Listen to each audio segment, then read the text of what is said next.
Bukan Bayraktar TB2, inilah alasan Malaysia pilih drone tempur ANKS. Namun sebelum itu kami ingatkan untuk penonton setia Kompas Militer agar menonton video ini sampai akhir dan tidak terjadi selisih paham.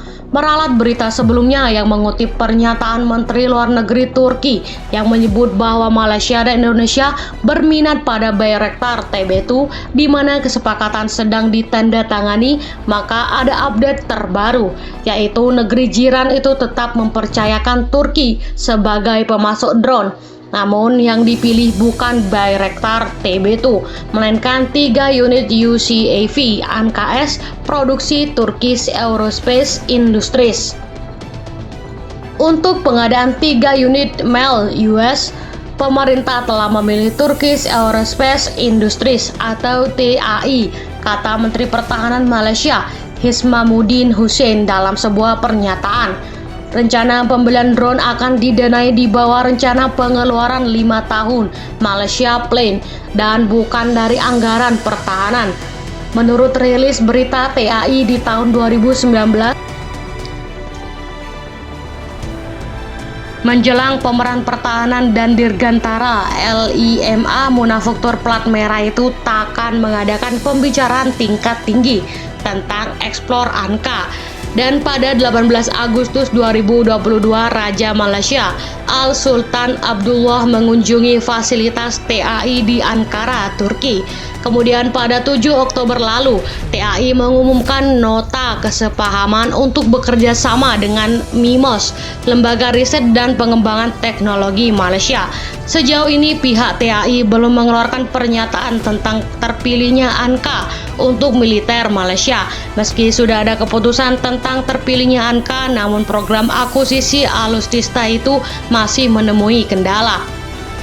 Pasalnya, periode kerja parlemen telah berakhir, sementara parlemen baru akan dibentuk setelah pemilu. Sebagai informasi, pengadaan alutsista di Malaysia membutuhkan persetujuan dari parlemen. Ini artinya pengadaan ANKA untuk Angkatan Udara Malaysia harus menunggu persetujuan dari anggota parlemen periode yang mendatang. Lantas apa yang menjadi alasan Malaysia akhirnya memilih ANKS ketimbang Bayraktar TB2 yang sedang naik daun dan laris di pasaran? M. Daim Sahaja, pengamat militer dari Malaysia, menyebutkan ANKA terpilih karena punya kemampuan MALE (Medium Altitude Long Endurance) yang lebih baik, sedangkan Bayraktar TB2 lebih ideal untuk misi taktis. Hal ini penting untuk mendukung misi kami di Laut Cina Selatan, ujar Daim. Ia menambahkan sedari awal TAI sudah lebih banyak terlibat dalam pembahasan bersama otoritas Malaysia. Sebagai informasi, ANKS yang beberapa tahun lalu sempat ditawarkan ke Indonesia adalah drone MALE yang dapat terbang selama 30 jam non-stop di ketinggian 9.200 meter di atas permukaan laut. Sementara jarak jelajahnya dalam mode line of sight LOS mencapai 250 km.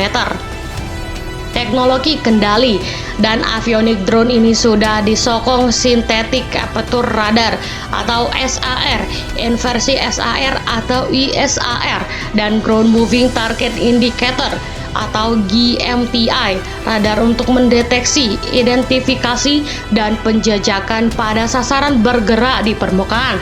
Pada bagian hidung ANKS terlihat lebih besar, lantaran ini merupakan radome yang di dalamnya terdapat Airborne Satellite Communication atau SATCOM. Antena dari jenis VSAT VR-18C High Power. Sementara Bayraktar TB2 yang juga drone MEL dapat terbang lebih dari 20 jam pada ketinggian 6.858 meter. Jarak jejahnya dalam mode line of sight mencapai 150 km.